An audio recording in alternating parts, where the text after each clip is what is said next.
episode 83 of the Real World Wellness Podcast. Hi, everyone. I'm Christine Lehman, a nutritional therapy practitioner and the reverse diabetes coach, which is also the name of my website. I see clients in person and remotely, and I'm accepting a limited number of clients in April. Please remember while you're listening to the show, advice and information we provide is intended to be helpful and informative, but it's not a substitute for medical advice or treatment. I want to welcome Lara Pizzorno to the podcast today to talk about bone health. Lara is a member of the American Medical Writers Association with more than 25 years of experience writing for physicians and the public. Currently, Lara serves as editor of Longevity Medicine Review as well as senior medical editor for Salugenesis, Inc. Her recent publications include the book Your Bones, which we'll be talking about today, and she's also a contributing author to the textbook of functional medicine and has written articles for Integrative Medicine, a clinician's journal, and the textbook of natural medicine. Those are among many of her contributions. Lara has several graduate degrees, including a master's in religious studies with honors from Yale Divinity School and a master's in literature from the University of Washington, and she's also a licensed massage therapist. So welcome, Lara. Thank you. It's lovely to be with you. I hope I can be helpful. Oh, I'm sure you will be. So today's topic is bone health. And I want to also mention that I have your updated and expanded 2013 version of your book called, I like to give out the full title, Your Bones, How You Can Prevent Osteoporosis and Have Strong Bones for Life Naturally. So let's just start with defining some terms. Can you explain what osteoporosis is for our listeners? Sure. It's osteo means bone, and porosis means porous. So osteoporosis is bone that has become so weakened and brittle that it has like tiny little holes all through it. So it's very susceptible to fracture. Okay. And thin, fragile bones. Okay, thank you. And how does that differ from osteopenia? Only in matter of degree.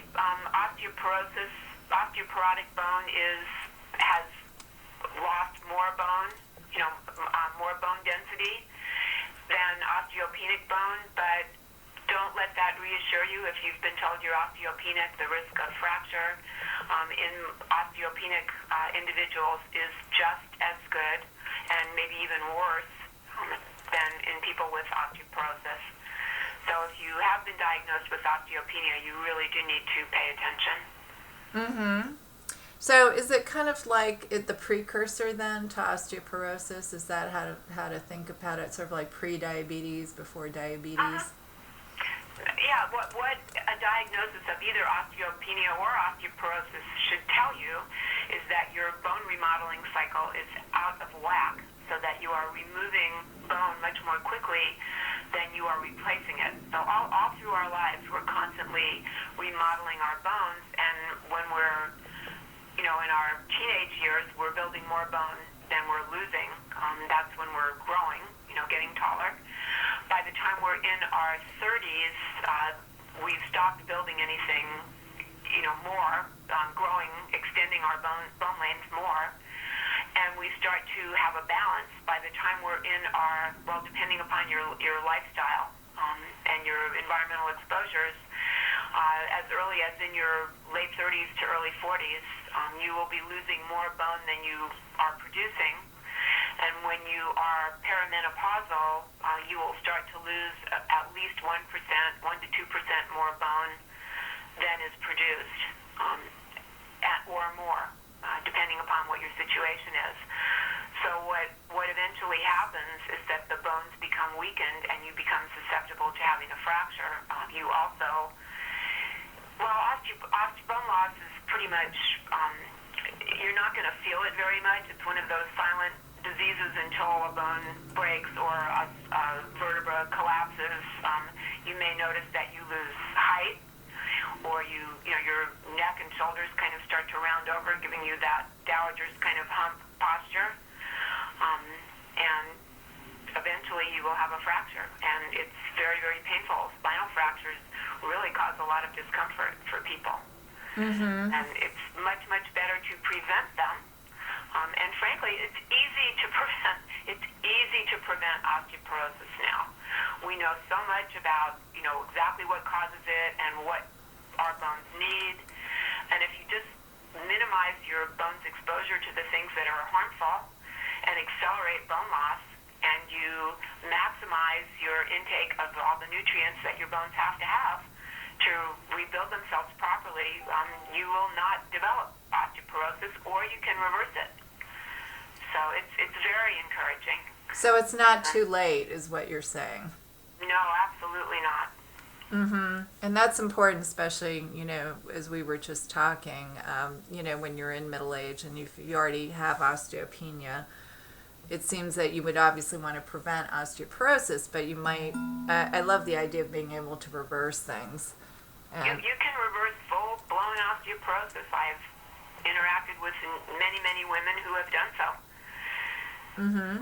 So do you want to... Our bodies are incredibly resilient. We're truly miraculous.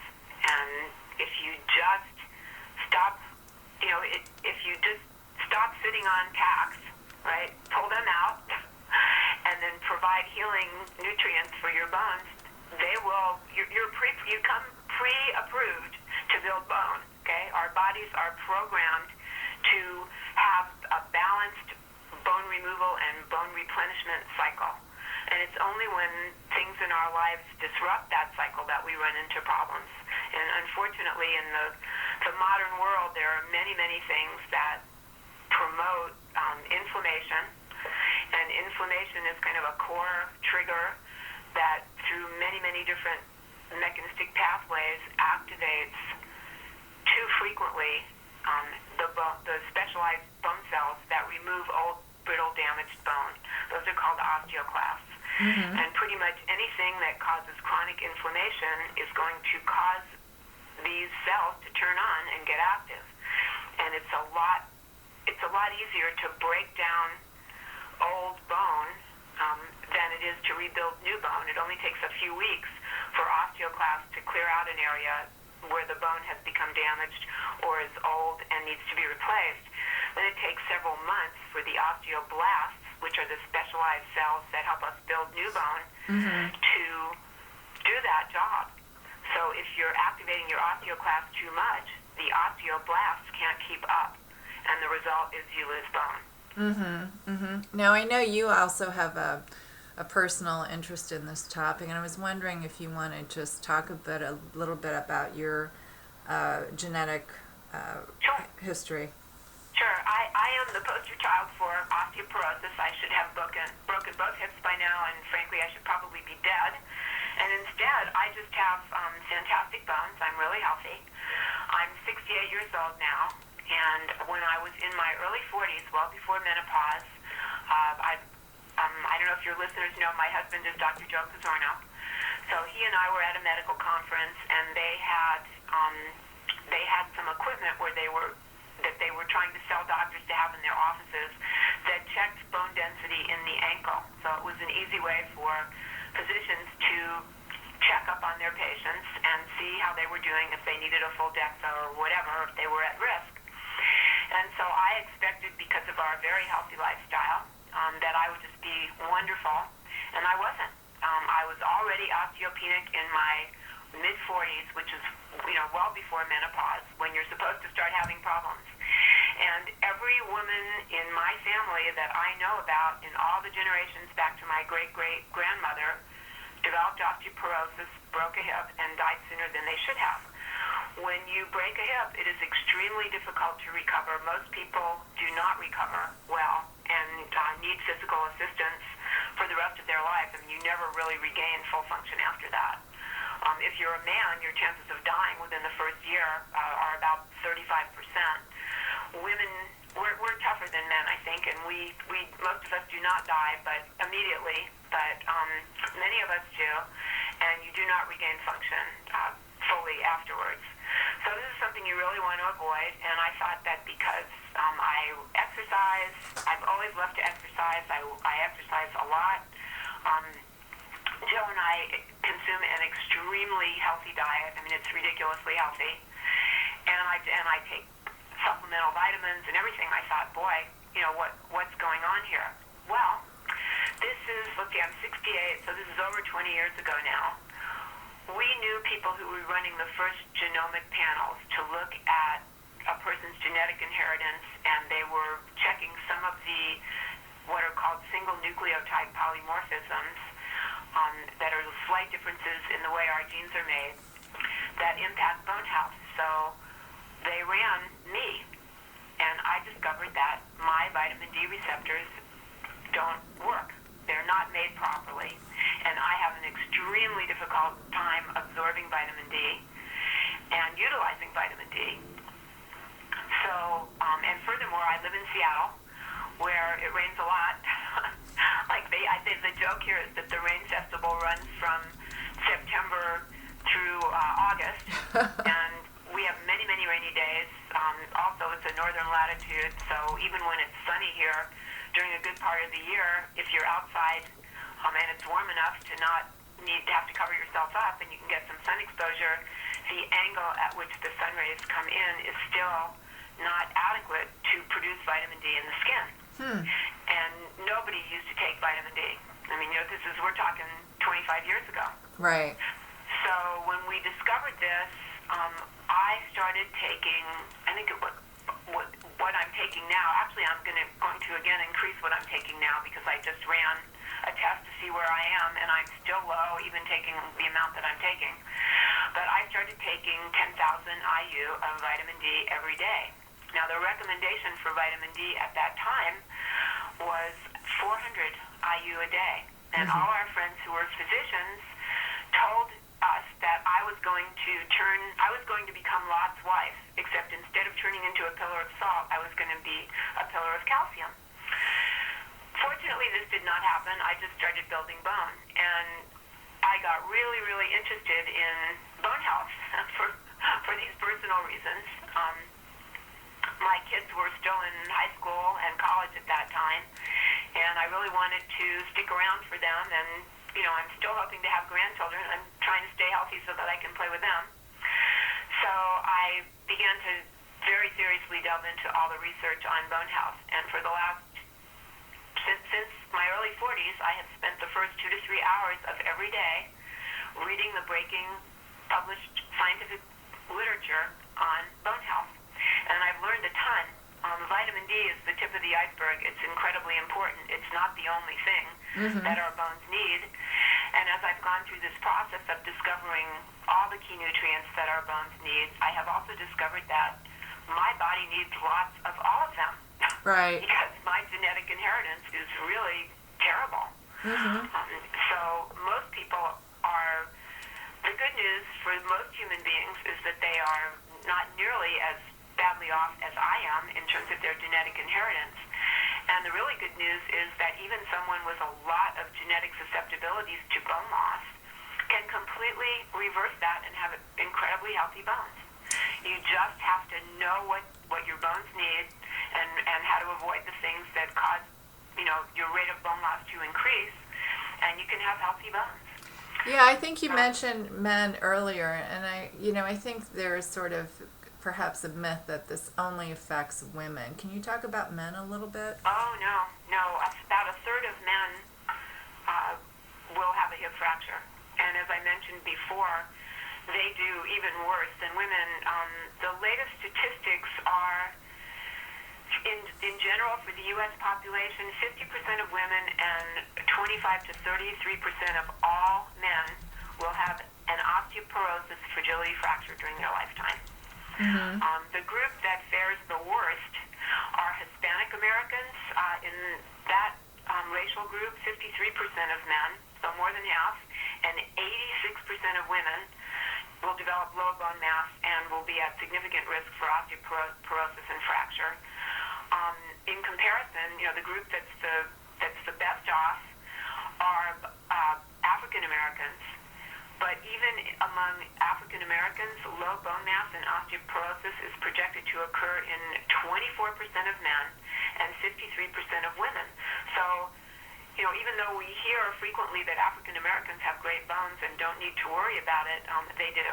And then is it also in terms of age, is it the middle-aged men that are at greater risk, and also is it hormone induced or affected? Yes, it's hormone related, but any man who is on, there are a number of prescription drugs that accelerate bone loss, and anybody who's stuck taking, one of those drugs.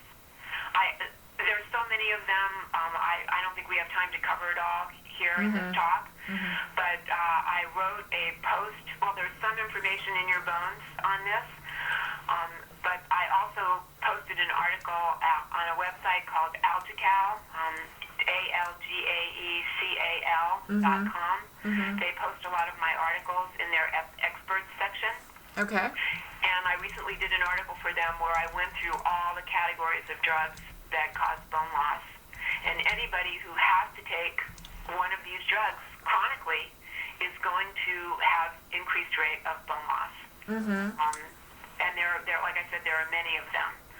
I would urge people to take a look and see if they're, I have a list of all of them, scan it, and see if you are taking one of them. If you are, two things you can do. You can talk to your physician about switching to something else that would be less destructive, or you can just really do the best you can to provide everything else that's supportive for your bones and minimize everything that you can that's harmful. Right. So you do talk about this class of drugs called bisphosphonates. Do you want to? But you're talking about a broader group of medications in terms of side effects that are bone damaging. Oh yeah, drugs that are used for like corticosteroids, right. Drugs that are used to treat asthma, right. Drugs that are used to treat anxiety, depression. They cause bone loss. People who have epileptic seizures and are put on drugs to manage their seizures, those drugs cause bone loss. The drugs prescribed for diabetes cause bone loss. Many, many classes of very commonly prescribed drugs promote bone loss. And again, just like my genetic issues, if having to take one of these drugs is your problem, there's much you can do to combat it. But if you just are unaware of it and you're not doing anything to help yourself make up for this, you're going to run into trouble. Now with men, the hormonal issue does kick in just like it does for women. Women go through menopause. Men go through andropause. And testosterone levels start to drop off around age 50. And men, how to explain this? Men also produce some estrogen. And it's a small amount of estrogen that men produce, but they really need it for their bones. And when they start going through andropause, it's not just testosterone that drops off. That little bit of estrogen that they produce goes away. And it really causes problems for them. So also, anybody, any man has been diagnosed with prostate cancer, the drugs for prostate cancer are aromatase inhibitors. They're called aromatase inhibitors. Aromatase is an enzyme that is involved in metabolism of estrogen, the activations of estrogen. And if you're taking an aromatase inhibitor, that's why they give them, because prostate cancer is thought to be caused in part by estrogen activity in the testes. So when they give men aromatase inhibitors, they prevent estrogen from being produced. And if a man has no estrogen at all being produced, he's going to have trouble building bone. So that's an issue specifically for men. Yeah, that's really fascinating and a little bit scary. Other major risk factors for bone loss seem to be the processed American diet and the sedentary lifestyle. Do you agree with that? And what are? I totally agree with that. There are so many things in the standard American diet. I won't really call it food. It's kind of food-like items that people consume that they're not getting the nutrients they need, and they are getting a lot of chemicals and additives. I recently wrote a paper on entitled Canaries in the Phosphate Toxicity Coal Mines. That was published in Integrative Medicine, a clinician's journal. You can find it on PubMed. And the main points that I was trying to make in this article, I saw research that came out about 4 or 5 years ago now where they had a special symposium at Harvard on phosphate in the food supply. Phosphate additives are considered GRAS, which means generally recognized as safe, and they don't even have to be accounted for in terms of how much of them are included in a processed food product. They are in everything. They're in baked goods and processed meats, like the turkey you buy at Thanksgiving that's been shot full of additives. You name it. I mean, you look at pretty much any processed food in a box, it has phosphates added to it. Also, sodas have a lot of phosphates, and when you consume phosphate in food, it's bound into the food matrix, and takes work for your body to digest it. Not all of it is broken out. Not all that much of it is absorbed. When you consume a phosphate additive, it's just kind of tacked on there, and it's the phosphate additives, the phosphates in sodas particularly, are 100% bioavailable. They go right into the bloodstream. They screw up many, many things in the body. In terms of bone health, probably the most important ones are the impact on the kidneys, because in our kidneys, we activate vitamin D into its hormonal form, in which it actually allows us to absorb calcium effectively, and it also goes into the nucleus in our cells and combines with vitamin A, and the two of them turn on over 1,000 genes that we need to have activated to be healthy, and they repress other genes that we need to not have activated to be healthy. So when you consume too much phosphate, this enzyme in the kidneys, the kidneys become dysfunctional, and that enzyme doesn't work well anymore. And you can't activate vitamin D into its hormonal form. It's a big problem. So, right. You just touched one of the main vitamins that are essential for bone health. What are some of the other ones? I think the three, or let's do 5. There's actually a couple of dozen things that you really need for healthy bones. But I think the biggest ones are, of course, calcium. You must have calcium for healthy bones, 1,200 milligrams a day. And then you need vitamin D to help you absorb the calcium. Right. Now, how much vitamin D you need depends on what your circulating levels of 25-OHD are. Can I talk a little bit about that? Sure. Or do you want me to just list the nutrients first? We can talk a little bit about it. Okay. Yeah. So what happens when you consume, when you either produce vitamin D in your skin or you consume a vitamin D supplement of vitamin D3? We produce vitamin D3 in our skin as well after sun exposure. That vitamin goes into your bloodstream, and it circulates through the body, and it gets delivered to your liver, where enzymes in your liver convert it into a form called 25-dihydroxy vitamin D, or 25-OHD. That's the form that is measured when you have a blood test to check to see where your vitamin D levels are. And the optimal results on a blood test are 50 to 80 nanograms per ml. Anything below 30 is frankly deficient. So if you have that test run, that's what you want to look for. And after 25-OHD gets produced, it circulates in the bloodstream for about 3 days. It goes through the kidneys, and as I mentioned, in the kidneys you have special enzymes that convert 25-OHD into the hormonal form, 125-D. I'm not giving you the full, technical name, but 125-D is an abbreviation for the hormonal form of vitamin D. That is the form in which it does something. The other forms are like storage precursor forms. They do not help you absorb calcium. They do not go into the nucleus in your cells, partner up with vitamin A, and activate many genes that you need to have active to be healthy. So it is really important that you have a healthy liver and that you have a healthy kidneys to be able to utilize vitamin D effectively.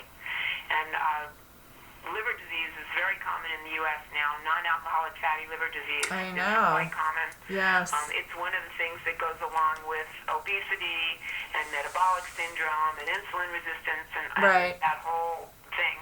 Yeah, I had a Very guest. unhealthy. Okay, so that's an issue for people. Many people don't realize that they have non-alcoholic fatty liver disease, and you should make sure when you go in to get tested, your annual physical, that your doctor checks for this because you need to know. It will greatly impact your ability to convert D3 to 25-OHD. And then also you should always have your kidney function checked as well. Another thing that happens with kidney function is as we age, our kidney function drops off. And I think in most people, and I think that's because we are continually doing things like consuming lots of phosphates and eating the standard American diet, which is extremely stressful and harmful to our kidneys. Too much salt. I mean, many, many things in the standard American diet are harmful to the kidneys. So the end result is, starting again around age 50, kidney function drops off, and so we are unable to utilize our vitamin D properly. So after vitamin D, the next most important nutrient is vitamin K2. And the reason for this is when you take calcium and vitamin D, and you're able to activate that vitamin D, and it helps you absorb the calcium into your bloodstream, you've got calcium floating around in your blood. That's it. Vitamin D does nothing to regulate what happens to that calcium when it gets into your bloodstream. For that, you have to have vitamin K2. Vitamin K2 activates the proteins that regulate where calcium goes. And you want it going into your bones and your teeth. And you do not want it going into your brain, your breasts, your kidneys, right, your cardiovascular system, or your heart. So you've got to have vitamin K2 to turn on the proteins. One is called osteocalcin. That's the one that pulls calcium into your bones. And another protein called matrix GLA protein that prevents calcium from depositing in all those soft tissues where you really don't want it to go. If you don't have enough K2, those proteins do not become activated. And the calcium is very, very likely to deposit in your arteries or your kidneys or breasts or whatever, where you don't want it. So K2 partners with vitamin D. In fact, when you take vitamin D, your body's production of these proteins that need vitamin K2 to activate them goes up. You make more osteocalcin and more matrix GLA protein because your body says, oh, I see vitamin D here. I see calcium here. I need to have those proteins ready to take care of it. So the calcium I absorb makes me healthy and doesn't hurt me. Now that makes a lot of sense. How is K2 different from K1?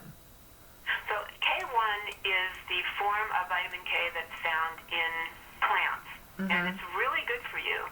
It's highly anti-inflammatory, and it does help protect your bones because it's anti-inflammatory. So it helps dampen the activation of those specialized bone cells called osteoclasts that break down bone. So it's very good for you for that reason. But it does not turn on those vitamin K2 dependent proteins. For that, you have to have the form of K2 called menaquinone, which is found in animal products or in a product that people eat in Japan called natto. Yeah, I have came across that, which is fermented soybeans. Yeah, natto, it's fermented soybeans. The result is this slimy, gooey product that smells like gym socks that have been used repeatedly and left in the locker for several months. It's grotesque. I am a really health-bent person, and I know that natto would be super good for me to eat, and I have tried. It is definitely an acquired taste. I cannot get it down. But, I urge people to give it a shot. Yes, I'm going to try it. If you can find natto in a Japanese grocery store. Or organics market, because I checked it out. It's offered here in Mom's Organic Markets. There's actually a resource I'll provide in the show notes, but it lists where it's called Megum. It happens to be a certain online brand or company that sells organic, GMO-free Wonderful. natto.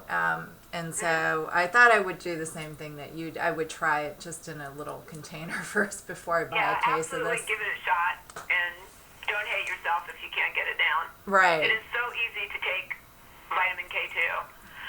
It's the other important thing about vitamin K2. You only need one. Okay. Let me explain here. It depends what kind of K2 you take. If you take the menaquinone 4 MK4 version of vitamin K2, you have for beneficial effects on your bones.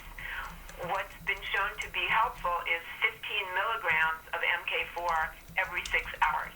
So you need to take at least 3 pills every 6 hours. So breakfast, lunch, and dinner, you would take a pill of MK4 containing 15,000 milligrams of MK4.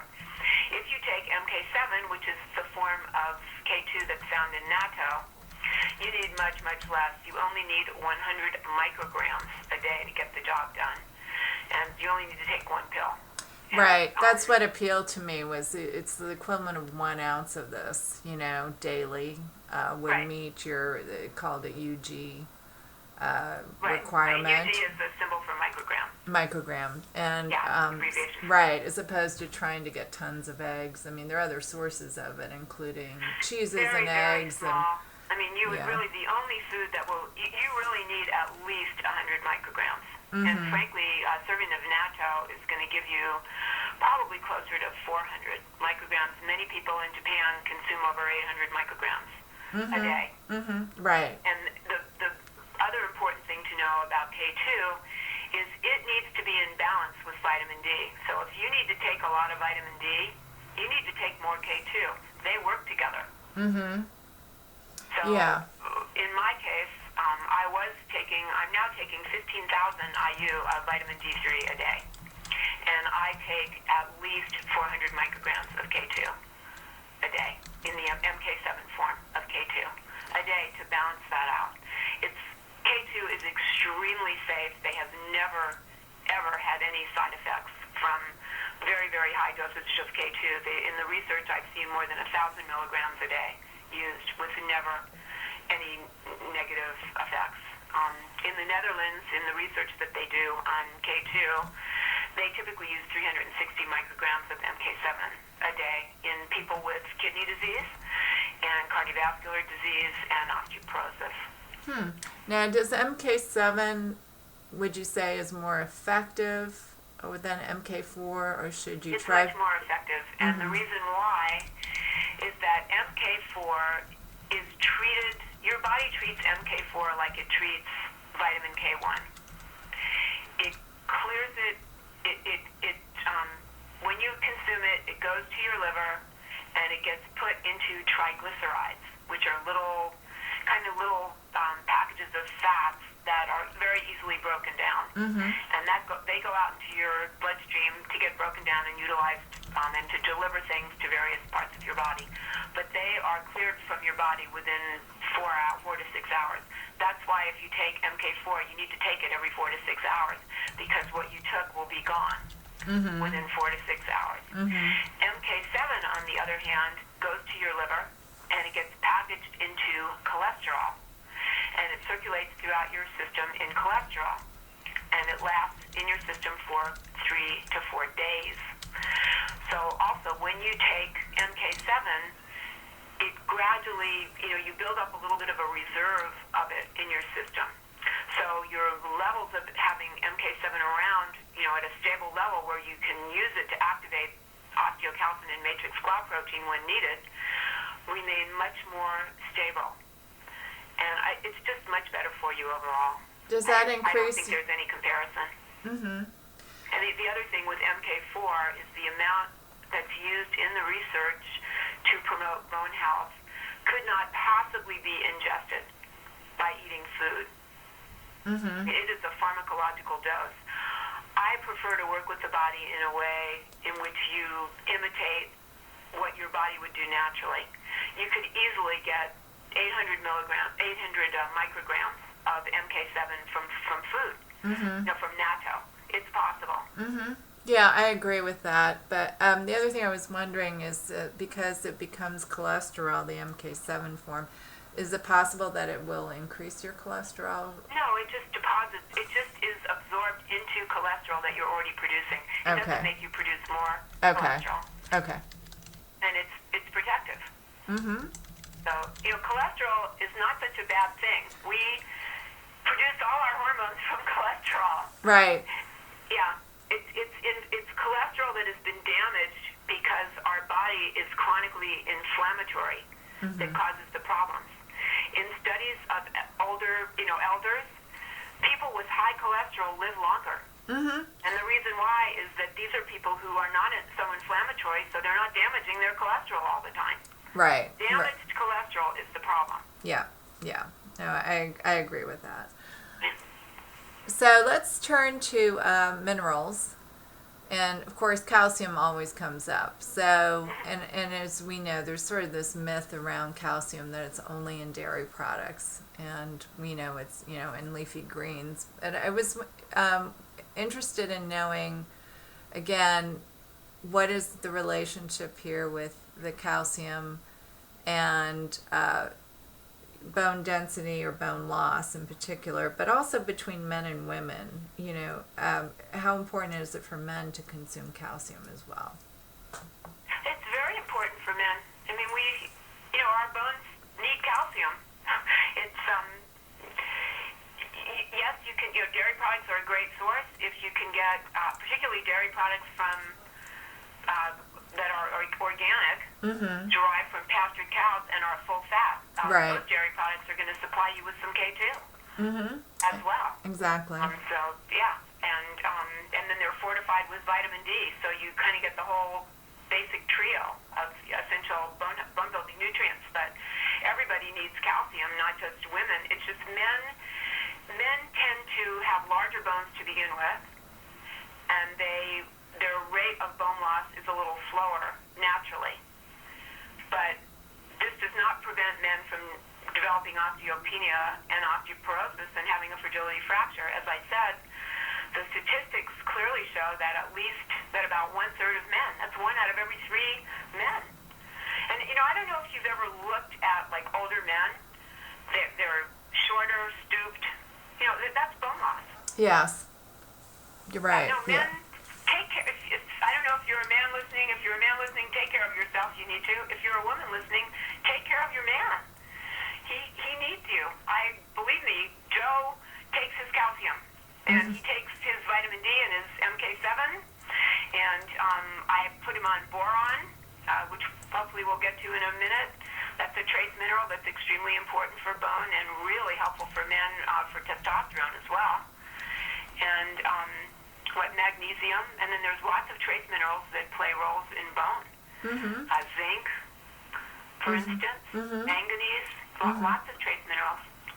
Yeah, So there was really, one. There was one that really caught my eye that I don't hear much about. Strontium. Strontium, oh, absolutely. So strontium is, like calcium, a bone-seeking trace mineral, and it's present in the Earth's crust everywhere, not in very, very low amounts in the U.S., so food grown in the U.S. Doesn't provide us with very much, particularly food that's grown through conventional agriculture, because conventional fertilizers and so forth do not replenish the soil, and so there's very, very much lower concentration of all the minerals in those foods. So that's for your health to eat foods that are grown organically. That's one of the many reasons that's true. But strontium is found in very high levels in Turkey, where the diet provides as much as 12 milligrams a day. So that's a fairly high amount. In most other areas of the world, in the U.S. and in Europe and Canada, North America, it's like 2 milligrams a day if you eat lots of vegetables that are grown on soils that contain strontium. So for strontium, you really need to consider taking a supplement. And what happens when you take strontium is that it is absorbed the same way. It uses the same absorption mechanisms that calcium uses. And for that reason, you never want to take strontium at the same time of day that you're taking calcium, because the body prefers to absorb calcium, and so you will not absorb any strontium if you take it at the same time of day. Calcium outcompetes strontium every single time. So you need to separate it. If you do separate it and you're taking a strontium citrate supplement, then the strontium is bone-seeking. It will go hone in right to your bones, and it goes into trabecular bone, which is the very active, spongy inner portion of our bones. And you don't replace very much, of your calcium in bone with strontium. It's like one strontium ion for every 100 calcium ions might get exchanged. But what strontium does is it turns on all these processes in the cells inside our bones that cause the production of more osteoblasts, right? Those specialized cells that break down, that build bone for us. It causes us to produce more of them. It causes them to be more active. It causes them to live longer and work harder and longer for us. And strontium also slows down our body's production of osteoclasts, the specialized cells that break down old, brittle, damaged bone. So you don't want to shut down your osteoclasts completely. If you do, you just continue to accumulate brittle bone. I mean, that's what the drugs do.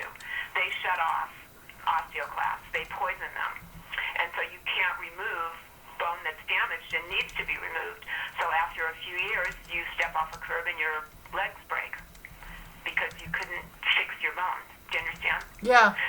So at any rate, strontium is the only trace mineral that both boosts our bone building process and slows down our bone resorptive process. Strontium is a bone rock star. It's fabulous. I just spent about 2 months reading several hundred articles on strontium, and I wrote a big, long 35-page workup on strontium that I will put in my next book, which will probably be out in about a year or two. And I was blown away by strontium. I had stopped taking strontium because my bones are in great shape, and strontium is a boost. But after I read all this research, I started taking a small dose, not the dose that's typically used for people who have osteoporosis or osteopenia, but I started taking a half dose just as preventive to make sure my bones stay healthy. And I put Joe on strontium. He's now taking a half dose as well because he likes to play basketball. And he is 69 years old, and his knees are starting to give him problems. And strontium also helps build cartilage. So he has started taking strontium. I also have him on boron because it's very helpful. And he's playing basketball. He has to stop playing basketball for a while. And let me tell you, it's much more fun to live with him when he's playing basketball.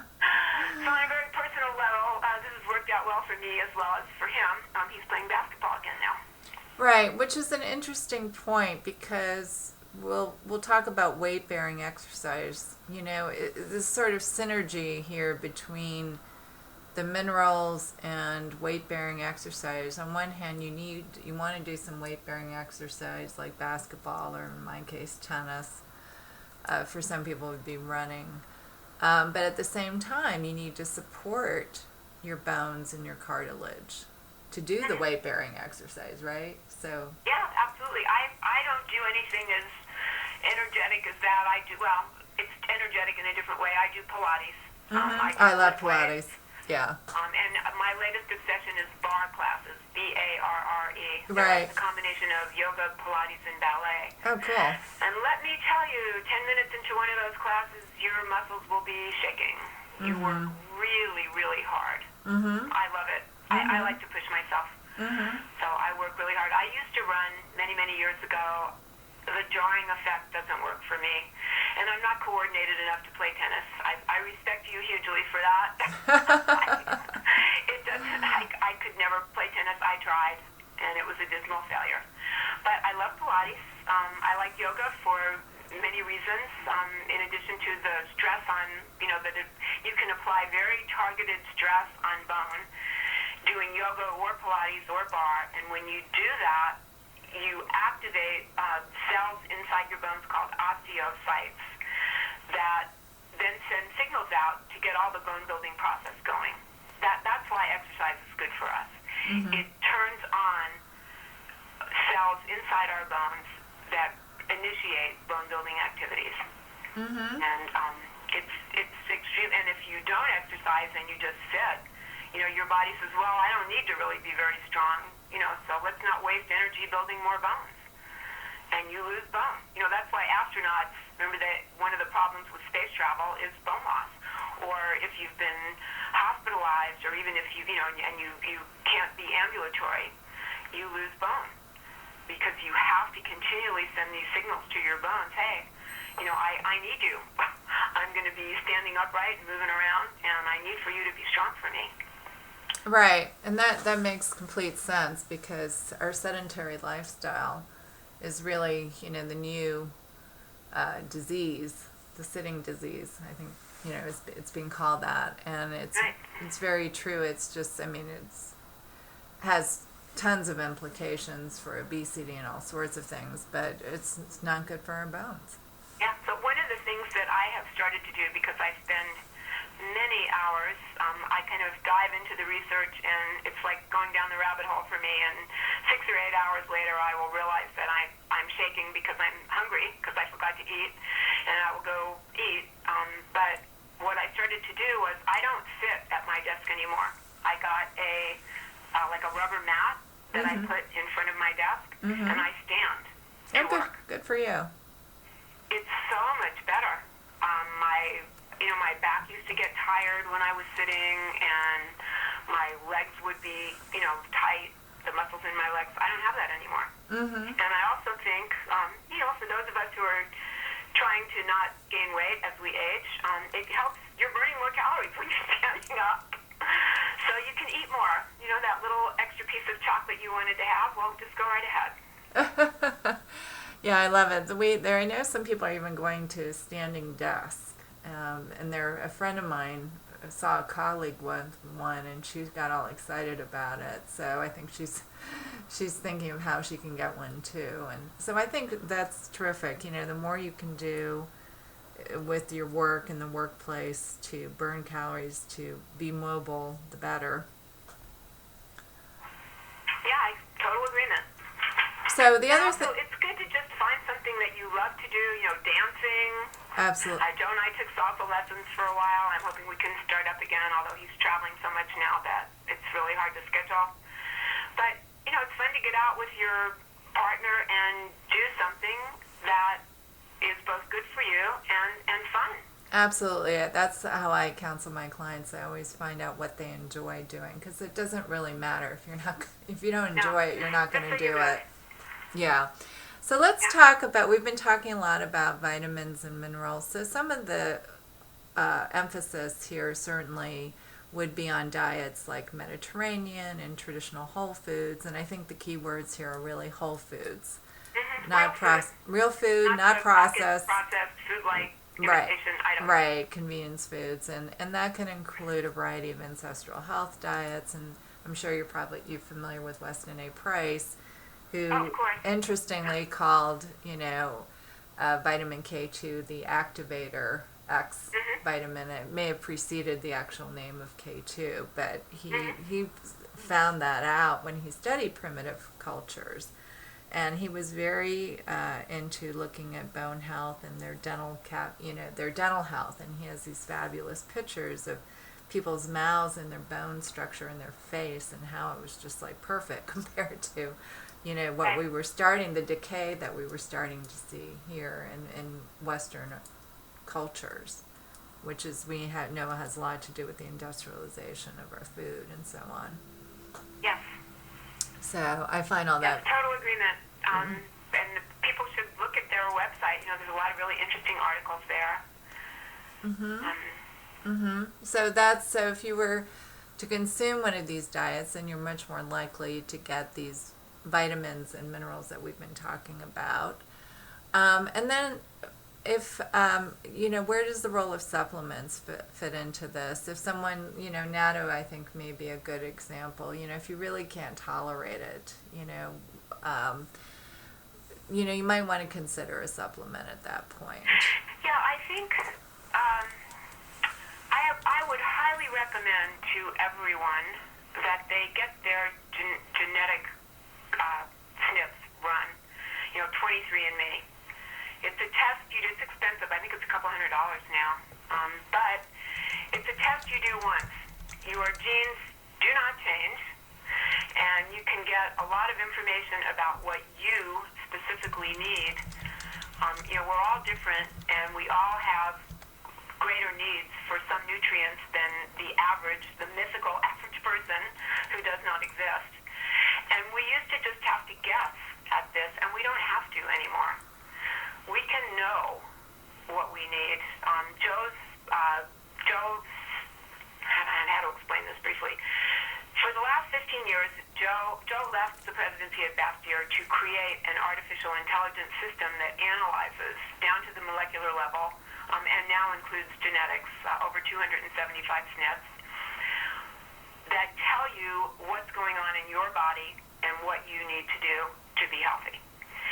And we spent the last year and a half adding all the SNPs because so much, even 2 or 3 years ago, not enough research had been done to confirm, it was still preliminary, but now enough research has been done so that things like the vitamin D receptor problem that I have, or there's many other problems that people have, and they're quite common.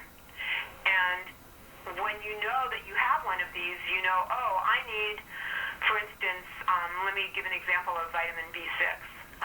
B6 in the body has to be activated. It has to be turned into a compound called pyridoxal 5-phosphate, or P5P. And there's an enzyme that makes that conversion. Why do I know about this? Because mine doesn't work, just like everything else in my body. So I can't eat foods that supply B6 and produce P5P. And P5P is necessary for your body to get magnesium inside your cells, where it does its work for you. So if you can't make P5P from B6, you do a very poor job of delivering magnesium inside your cells. If you take a lot of magnesium, if you tend to get cramps and you have a lot of the symptoms of magnesium insufficiency, and you take a lot of magnesium, it gives you diarrhea because you can't get it inside your cells. But if you take P5P, all of a sudden your cramps go away and your diarrhea goes away and your migraine headaches may go away. So this is a SNP that it's present in about 25% of the population. It's not unusual. And you can find out if you have it. So when you're saying SNP, you mean a genetic mutation or something right. else? It's called, I'm sorry, I should have explained that better. It's called a single nucleotide polymorphism.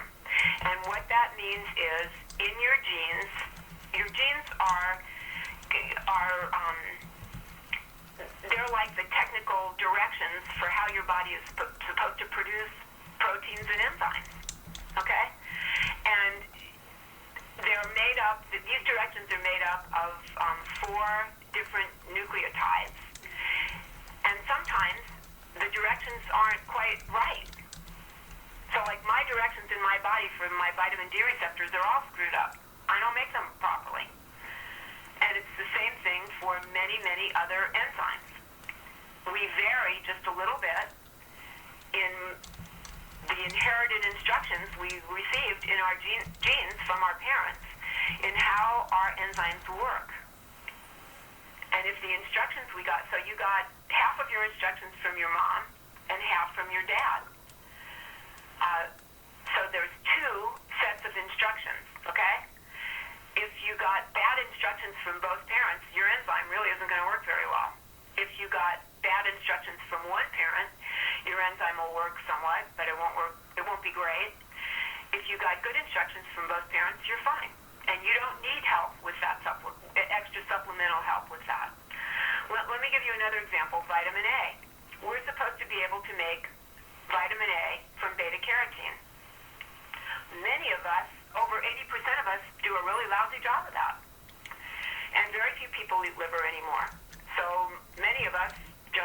vitamin A. Well, vitamin A pairs with vitamin D in the nucleus in your cells. If you don't have enough vitamin A, those thousands of genes that vitamin A and vitamin D together turn on for you don't get turned on properly. It's a problem. Yeah. You can know if you convert beta carotene to vitamin A or not. If you don't, you need to eat, please make it organic liver once a week, or if you're vegetarian and you don't want to have liver, you need to take a vitamin A supplement. You can get some vitamin A in cod liver oil or liver. Those are really the only two, and eggs, if they're free range, etc., will supply you with some vitamin A, but not enough for optimal health. That's another issue. We never, until just within the last, say, 15, 20 years, have been able to think about optimal health for someone, not just survival, not just trudging along, but optimal. What is it? What does your body need to function at its very best for the very longest time? We can figure that out now. Well, and so we don't have to guess anymore. Right. Well, it's really worth having 23andMe run. There are, not just the program that Joe has developed, but there are some other programs. There's none of them that I know of that are as complete as what Joe has done, but there are a number of programs now where you can run your 23andMe results through those programs and get back information about, hey, your enzymes that convert beta carotene to vitamin A don't work. Make sure you're eating liver or take supplemental vitamin A. And we can know. Right, because there's the issue of absorption. So, you can also digest and have good digestion and have good, what I call, intake. But if your body can't absorb it, that's another... digestive tracts in the U.S. are not in really great shape because of what we eat and because of environmental exposures to a lot of toxic stuff and because of the chemicals in the household cleaning products we use and in our so-called beauty aids. When you spoke to Joe, did he talk to you about Think Dirty, that app, Think Dirty? I think he mentioned it. You can download it. It's free. You scan the barcode on whatever shampoo, health and beauty aids, lipstick, shampoo, body lotion, a deodorant, toothpaste, whatever, and it will tell you if it's safe or not. So that's great. That's a really good thing to do. Yes, it is. He mentioned that you had gone completely plastic free. With, we're OCD. Which prompted me to go further, than just my mason jars. So. Well, you know what? Mason jars are great. I use mason jars a lot. You can, even reuse the lids. You put them through the dishwasher. You can't use them a second time, but you can certainly use them for storing things. Yeah, I use mason jars a lot, and we also found some glass storage jars, Pyrex, that can go in the freezer. In your refrigerator, you can take it out and heat it up or cook with it or whatever. Right, that's what I realized. I have a lot of casserole dishes and things just sitting around with glass tops and so on. So I decided why not just use them for that very purpose. Yeah. So I think that 23andMe sounds really fascinating, and it's really good to get the data. I think, in that way, as you pointed out, there's individual variation, and that way you kind of have a better read on yourself and what you might need to do to supplement your diet as well, in addition to, adopting one of the traditional, whole foods diets. You'll know where you don't need any supplemental help and where you really do need it. Exactly. So that's great advice. And we've also touched on exercise, which you also cover in the book. Are there any other tips for people that you want to share? Anything else that you've learned from your own journey? Keep learning. There's so much new information coming out all the time. So what I try to do, I've written the 2 editions of Your Bones, and I lecture at medical conferences all around the world now. Typically Joe's lecturing already, and so then they asked me if I would too. I'm kind of the accessory partner nutrient here, but I get to try to share information in many places now. And I started doing articles, blogs, and I post them on Algical's website. If I learn something really helpful and interesting, I will write an article about it so people can know about it now and not have to wait for 15 years for the information to trickle down. Also, I don't tweet every day, but I read research every day. When I see something that is immediately practical and useful for people, I will tweet it. Yeah, I saw that you can follow you, and I'll provide your Twitter. I'll mention that you can follow. People can follow you on Twitter as well. Yeah, I'm not one of those who, something isn't going to appear 5 times a day in your right. Right, you're not publishing trivial tweets there. I do it when it's really useful. And I appreciate that. Yeah. And the other thing is, why don't you briefly, you mentioned Algical, why don't you briefly explain what that is, since that is a website that you post on? As part of my journey to regaining my bone health, as I mentioned, I read the research, and I read I guess it was 3 papers on this bone health supplement that was made from Algicus calcareus, which is a sea algae. It looks like a little round coral, and it contains 4 different kinds of plant-derived calcium and all more than 70 trace minerals. It's ecologically, sustainably harvested off the coast of South America in some very clean areas and checked, for contamination. And at the time that I read the research, I was just very excited about it. It looked like it might be very helpful. And so I contacted the researchers, and they were running a study where they were checking. It was several hundred women, and they were doing DEXs on all of them, and they were doing it in Seattle. So I met with them when they came to Seattle, and I was very impressed with what they were doing and with the results they were getting, which were spectacular. And they said, hey, we'll send you some Algical, take it for 6 months and see if it's helpful to you. So I did, and I had been slowly rebuilding bone for about 3 years, and I went in 6 months from slowly rebuilding bone to being fully back to healthy, normal bone, which I found very exciting. I think there are several reasons for that. The Algical makes a bone health supplement, which is what I continue to take it.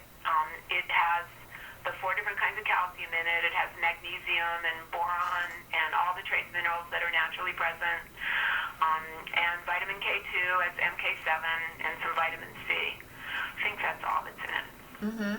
And they have since then run more studies. They ran a 7-year study that was published in the Journal of Nutrition. Let's see, JC. I can. Is it Journal of Clinical Nutrition? I can't remember the full name. It's the Journal of the American College of Nutrition. JCN, okay. I think. Yes. Yeah. Okay. So they published a study there. It was a 7-year study where they used real people who were not even given the supplement. They were people who paid to buy the supplement and were taking it anyway.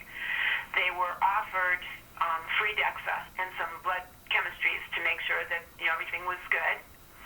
And for 7 years, these people were followed, and every year they increased their bone mass density by at least 1%. Calcium and vitamin D will only slow the rate at which we lose bone. There is nothing that has ever been shown to actually cause us to rebuild bone more quickly than we're losing it when we're older. Algical does. And they've now demonstrated it in 3 papers that have been published on PubMed. You can look for them. Or if you go to Algical's website, I think they have links to them. And those research, I was very impressed also because research costs a lot of money. And health supplement companies don't bother because you can't patent a natural substance. So you don't get a refund on your investment. The people at Altica, it got started because Dean Niles, who is the CEO of Altica, had health issues for himself. And that's how it got started. And he really cares. He's completely honest and has huge integrity. I have very deep respect for this man. And they funded the studies. You mean he funded? Who funded it? Altica. Okay. They paid for them. And like I said, the results they got were really spectacular. So I became interested in Altica. The more I learned about them, the more interested I became. And I take it. So they offered to, Dean is really into the science. He's a science person. And he asked me if I would be willing to write articles that they could post because, like I said, I'm reading the research every day for hours and get information out to people more quickly. I said, fine. So I do that. If you don't mind me asking, myself. with full disclosure, do you have any financial relationship with them? Well, I get paid for my writing. Right, but that's it. I mean, I can't, Okay. If you look on their website and you see my articles, you'll see that they take a lot of time, and unfortunately, I'm not independently wealthy. Right. But they really have integrity. Let me give you an example. So I told you I just finished writing a paper on strontium, which isn't on their website. It's like 35 pages. It's way too long. I'll try to do some excerpts from it of key points that I think will be helpful for people and post those. But as part of that research, I found that the typical dose that is prescribed, or that people take when they take strontium is capsules that provide 680 milligrams a day. It's not just it's strontium citrate. So some of that is strontium, some of it is citrate. In the research that I looked at, there's a study going on, a long-term study that's going on up in Canada at McPherson, where they have been following people who are taking strontium citrate supplements, and they discovered that people were absorbing plenty of strontium when they were only taking half a dose, 340 milligrams of strontium citrate. I told Dean about this. They sell a product that delivers the usual dose, 680. He was fine with it. We're going to print that. We're going to post that information for people because he is honest and he cares. Right. So he is not going to suppress information that would, well, if people buy his product, it'll last them twice as long. Right, and then he might even consider adjusting it at some point if the data really supports it. Right. Well, strontium lasts. It's stable. So if you buy the product instead of using it up in, I'm not sure how long. I forget how many pills are in the bottle. Like I said, I started taking strontium myself, and I put Joe on it. So the two of us, use up one bottle in the amount of time we would typically be using 2 bottles. So there's a long shelf life. And Dean not only was fine with that, he'll publish it. Right. He's transparent. That's unusual. Yeah, there's transparency, which is good. And then the other thing the people that work there, I have met many of them now, and I've been very impressed with them.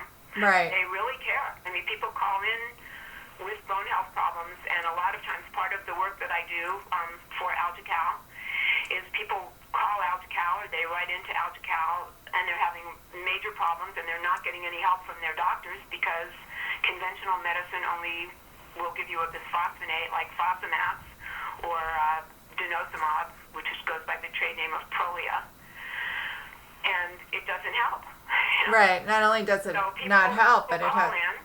Or they write in, and the staff there will either try to help them. They've all read my book and know it backwards and forwards, or the really complicated medical cases they will send to me, and I will spend hours looking at the data on an individual, and I will write back with, this is what you should ask your doctor in trying to be helpful. And Dean pays for this.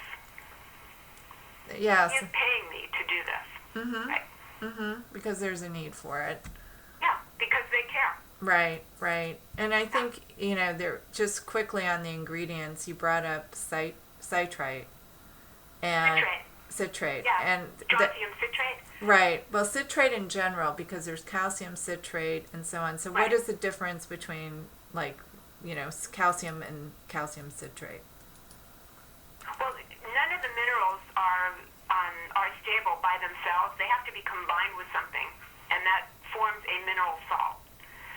So calcium citrate, calcium carbonate, calcium hydroxide. Same thing for strontium. Strontium is available in supplements. Not that many forms in supplements, but citrate is a very common salt combo used to make the mineral stable. And is that more... So when it goes into your digestive tract, the strontium or the calcium or the magnesium citrate, will separate from the citrate. And the citrate actually is really good for you. Citrate is alkalinizing. It makes your body's pH more alkaline and less acid. And having too acidic a body chemistry causes bone loss. And acid, many enzymatic reactions occur at a pH that's slightly alkaline. And when your pH is too acidic, those things don't happen properly, and inflammation signals get sent out. And again, I'll repeat, anything that causes chronic inflammation triggers osteoclasts, those cells that break down bone. Yeah. And so you get too much osteoclast activity. So, in your opinion, is citrate better than bicarbonate? Because you see these in supplements, these different ingredients, and I always thought that was sort of a better grade than bicarbonate. I think I prefer citrate. Well, this has been really fascinating. I'm so happy. Yeah, it's just a really important topic. And I think we really shed some light on it today. And I would definitely recommend your book to my listeners. Again, the title is Your Bones, How You Can Prevent Osteoporosis and Have Strong Bones for Life Naturally. And this version was the 2013 version, but it was originally published in 2011. Well, the 2013 version I added a lot of information to it. Right. Now, I understand your next version, is that going to be an updated and expanded version as well? Is that... Yes, it will not be called Your Bones, and I will not be done with it for at least a year. There's just too much. But I am, like I said, posting things that are useful for people on AltaCal so that I can get the word out on the things that I think are most important. The new book will be further explanation of what's in Your Bones, second edition. I think the main things few things that aren't in Your Bones, second edition, I have a chapter on vitamin A, which, as I mentioned in our discussion today, partners with vitamin D, and many people are deficient in vitamin A. So right. You need some vitamin A. About 3,000 IU a day is adequate for most people. And the UL, the upper limit for vitamin A is 10,000 a day. So it's safe at 10,000 or below. So 3,000 IU a day is quite safe, for people who are vegetarian and aren't going to have cod liver oil or eat liver. A vitamin A supplement is a really good idea. If they can't convert carotenoids to vitamin A, and they can run 23andMe and find out. Exactly, and I'll provide links to these resources in the show notes so as there's well. Vitamin A, that's not in there. I went into the phosphates, that issue. I just wrote that medical journal article about a year and a half ago. So that the discussion on phosphates is not in Your Bones, second edition. But I do talk a lot about processed foods and why they're not good for you. So one of the reasons why processed foods is not good for you are phosphates. In my next book, I'll talk more about heavy metals and environmental toxins, which Joe certainly has covered in depth in the toxin solution. Right. That's another great book. Lastly, gluten. The whole gluten, wheat issue. I Right. talk a little bit more Sensitive. about that. There are many other components of the proteins in wheat, in addition to the zonulin that gets made, that gets triggered when we consume gluten. There's many, many other things in wheat that provoke inflammation. Many. Right, and that's the inflammation component of this is really Right. big, and that's I learned a lot more about that over the last few years, so I tried to explain more of that. I think in general, it's good for people to not consume a lot of wheat. right. Well, I personally am a proponent of gluten-free on the whole. Yeah, Joe and I are gluten-free. As I said, we're OCD around here, so Right. we're gluten-free. But, you could get away with having wheat occasionally, but the problem in the U.S. is people are eating wheat all day long. Every few hours they're eating wheat. And when you consume wheat, unless you're one of a very, very small group of people, maybe 15% of people or less, a reaction occurs in your intestines where your intestinal wall opens up. And anything that's in your intestines, pathogenic bacteria, improperly digested proteins, whatever, can get into your general circulation. And when that happens, your immune system goes nuts. Yeah, the leaky gut. It just says, what is this? Right. And it goes into defense mode, and it produces Toxin. inflammatory compounds to destroy what it thinks are invading microbes. Right. And they hurt you. Absolutely. So, yeah. So I talk more about that. I think those are the main differences. In the labs section, I will also be recommending some additional labs to ones that I discuss in Your Bones Second Edition, but I've got all the basic important things there. Right. And you talk about the DEXA test. Is that the most common one? Yeah, so the DEXA, in the new book, I'll also talk about the trabecular bone score, and I wrote about that in a post that should be on AltaCal. I think it's still available on AltaCal. Okay. So the DEXA tells you what your bone density is. The trabecular bone score tells you how flexible and able to withstand compression your bones are. Well, that sounds interesting, too. So you really need both, because just remember, you can have bones, you cannot lose bone and only be conserving brittle bone. So bone density does not give you the whole picture. And the drugs, the bone drugs, may help you increase your bone density somewhat, but they don't help prevent fractures. And I think... So when you run the DEXA test, the same scan that's done running the DEXA can also be used to give you your trabecular bone score. If you're having a DEXA run, you should ask when you go in to say, I want my trabecular bone score as well. That's great not advice. All hospitals are doing it yet, but many, many more are doing it. And, eventually it'll be quite common because it's really useful. Yeah, it sounds like it. Well, that's great information. I appreciate that. You're welcome. And I want to thank you so much for being on the podcast today. You're welcome. It was fun. Next episode, I'll be chatting with Dr. Joe Tata, who's a doctor of physical therapy and a certified nutrition specialist, about his book called Heal Your Pain Now. So stay tuned for that and have a great, healthy week.